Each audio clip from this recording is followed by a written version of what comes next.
I'm here to present Waterman Group PLC to you. We're a small cap company which floated on the main market on the London Stock Exchange in 1988, and we've been trading with that since 1952. Just a bit about me to start off with. I joined Waterman in 1982 as a graduate engineer and was selected by my colleagues to be chief executive in 2007, so that's 9 years ago, following the retirement of my predecessor. I'm the fourth person to have the helm of the business. We're a UK company with our head office near London Bridge at Borough Market. If you know Borough Market, we're next to the Golden Hind boat on the river. We provide engineering and environmental consultancy advice to the property development and infrastructure markets. On page one, which hopefully you got to page one, photographs. I thought it'd just be useful for you to quickly understand our last 4 years trading, where we've been coming from, what we've done with the business, before I talk in greater detail about the future. Our financial year ends on the 30th of June, and as you can see from the graphs, hopefully you can see those, we've made excellent progress over the last 5 years. In 2016, our group revenue was 91 million, our profit before tax was 3.6 million, our profit margin was 4%, our EPS was 7.6 pence, and we declared a dividend of 3 pence, which has a cover of 2.5 times. Just a bit about the history. In 2013, we took a decision to refocus the business in the UK, and we pulled out of all overseas ventures apart from Australia and Ireland. We now generate the majority of our revenue from the UK, and in 2016 this proportion was 89%. Prior to that, we had operations in Moscow, China, Kazakhstan, Middle East, Belgium, Romania and Ukraine, and I'm very glad we're not there now. Flippantly, our business strategy is to be in English-speaking, rugby-playing countries. It is a bit flippant, but there is some logic behind it, in that for us as a business, it's about building relationships with our clients, generating repeat business.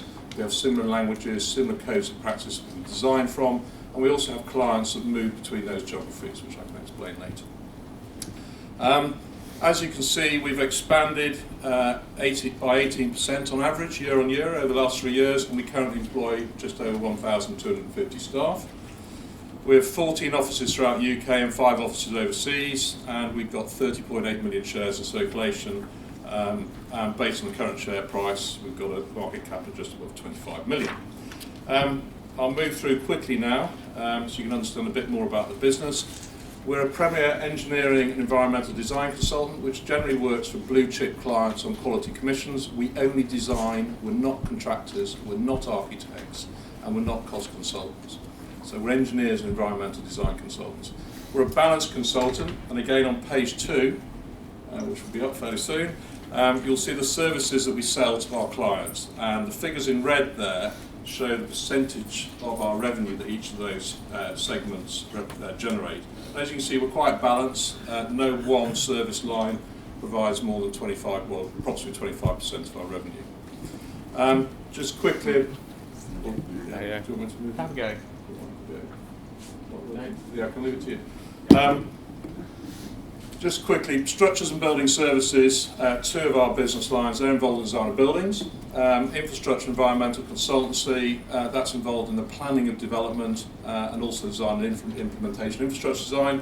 And the 4th business, which is quite unique to us, is an outsourcing business, and we outsource specialist highways and transportation consulting engineers on long-term secondments into local authorities. I'll talk you through that later. 60% of our revenue is generated from property development of some form. Could be private sector, could be public sector, and 40% is generated from the highways and outsourcing business. As you can see on the right-hand side there, it's now up. 89% from the UK, 7% from Australia, and 4%, I've said Europe, but it's really Dublin. We have an outsourced base in Poland. Turning over again, thank you. Just some projects you might know us from. We were the engineering designers on Blue Water in Kent. That was the largest shopping centre when it was built at the time, 160,000 square metres and parking for 13,000 vehicles. We did all the highways, the roads, the car parks, the buildings, and the underground services on that. On the right, all the buildings around Paternoster Square, there's 1 million square feet there. We either did the building services or structures on there. Liverpool 1 down the bottom, those that know Liverpool, that was a project for Grosvenor Estates, which is Duke of Westminster's property company. and that was a development just under £1 billion. We got involved in 2000, and it was opened in 2008. Actually, I personally had involvement in that. We worked with 35 different architects on 28 different buildings on Liverpool One, and then finally our environmental planning team over the last couple of years got this project Elephant Castle through planning. Involves £1.5 billion of regeneration and 3,000 new homes. That's just a selection of projects in the past. We can go on again. Current projects in Oxford, projects on the top left there, Westgate Oxford, just under 1 million square feet of development, due to open in October of next year. Again, it's a project we started in 2000 in terms of helping it through planning, but the real fees and real designs occur when it comes to site. On the right hand side there, Capital Dock. This is an artist's impression, this isn't built at the moment, but it started on site in March of this year. It's the largest and tallest building project in the centre of Dublin. It's being built speculatively by a company called Kennedy Wilson and consists of 3 bedroom apartments, which are called houses, and commercial space, all being built speculatively. And finally, in June this year, we were appointed by Canary Wharf to assist them with their plans for a further phase of the Canary Wharf development, which is likely to involve over 2 million square feet of mixed-use buildings. Turn over again. So as a consultant, just so you can understand our markets, we're involved from the beginning to the end of the development process. This can involve specialist advice during the planning stage. So on the left-hand side there, you see the sort of services that we can provide from the sort of technical aspect. After planning, we'll then be appointed to carry out the scheme design, tender design, and sometimes a detailed design and construction monitoring. And all these services here, which I won't go through, we can provide. Our longest project was 22 years, start to finish. That was Westfield, London, it's over at White City. We started that in 1986, opened in 2008. But some projects go quickly. If a client wants a single service, we can provide it. If a client wants a multidisciplinary service, we can provide it. As you saw earlier, we're not over-reliant or over-specialised in any one discipline. So we've got a comprehensive balance of disciplines which provides diversity, and also we're not solely reliant on any one sector or on any one discipline to deliver our group strategy for growth. These are our UK markets. Now these percentages here will vary from year to year, and these 3 are mainly the design elements, and they can vary between 10 and 25% of our revenue on an annual basis. But this is from the financial year that we just finished, in June 2016. And in that year, 12% of our revenue is generated from the residential sector, 19% from commercial, 21% from retail, and 32% from highways, which is generally our outsourcing business, but we do some highways design. And that represents 84% of our revenue, and we've got 16% from other markets. And again, these percentages will vary, depending whether the government's spending money or some of the private enterprise will spend money. If all 3 of those residential, commercial and retail sectors boomed at the same time, we as a business wouldn't be able to cope. Our strategy historically and also going forward is on the basis that we generate revenue from all those 3 sectors, and we take advantage of the good times when they're booming, but we're still providing advice into the other markets at the same time. As engineers, we can move from those sectors. We're not like architects that tend to specialise in any one of those sectors. As engineers, gravity is the same depending whether you're designing retail, residential, or commercial. Just a bit about our client base.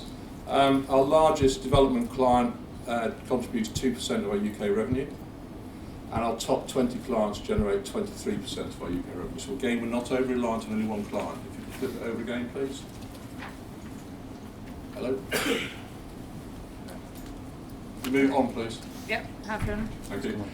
This is just a range of our clients, blue chip clients. Some of these companies we've worked with for many years. The longest is probably Hammerson's, 40 years. But good quality clients. Our aim is to generate as much fee income as possible from any of those clients.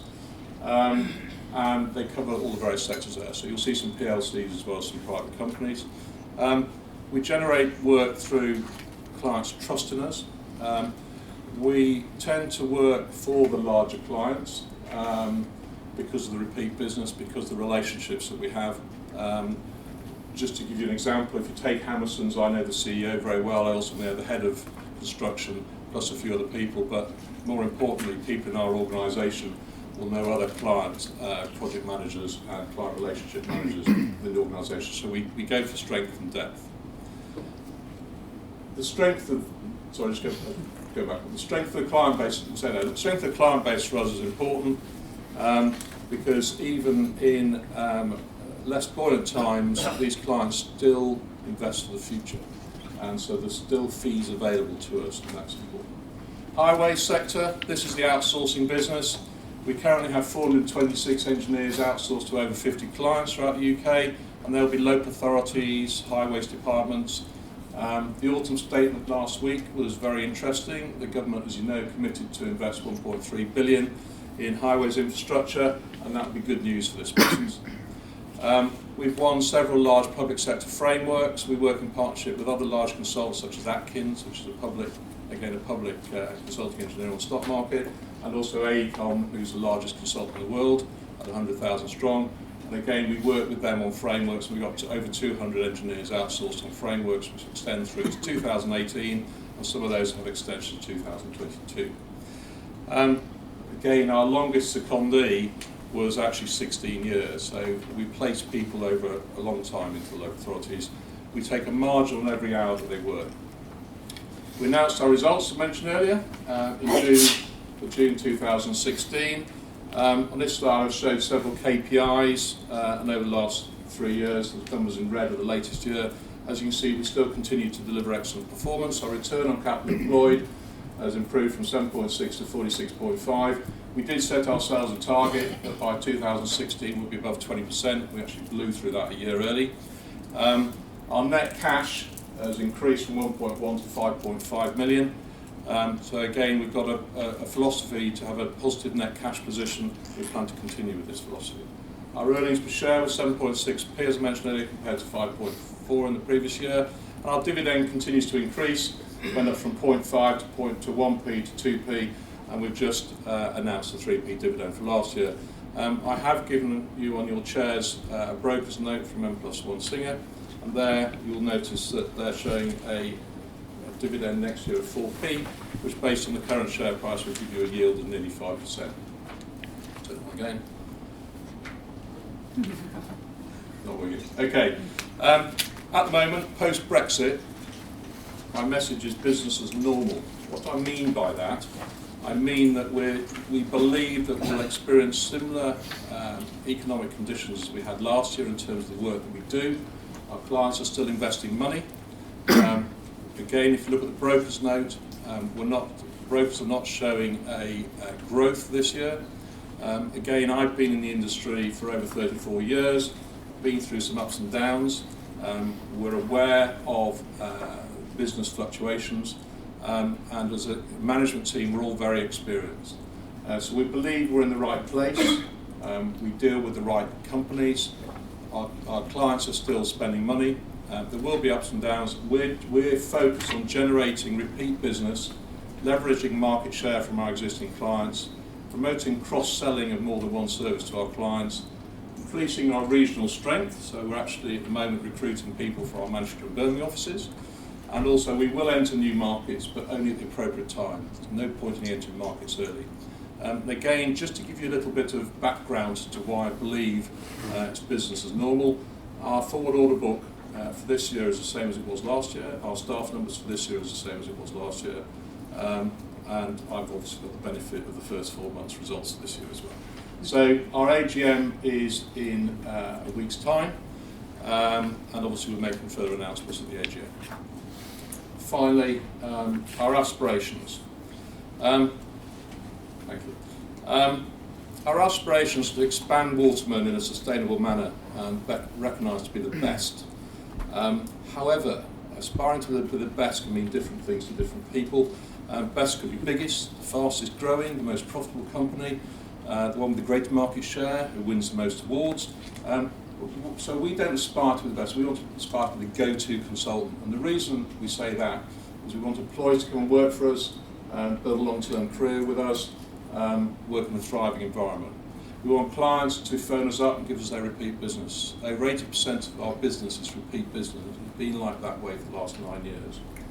And we obviously want investors and shareholders to invest in us because we think we're a great company. There's a selection of awards there that we've won.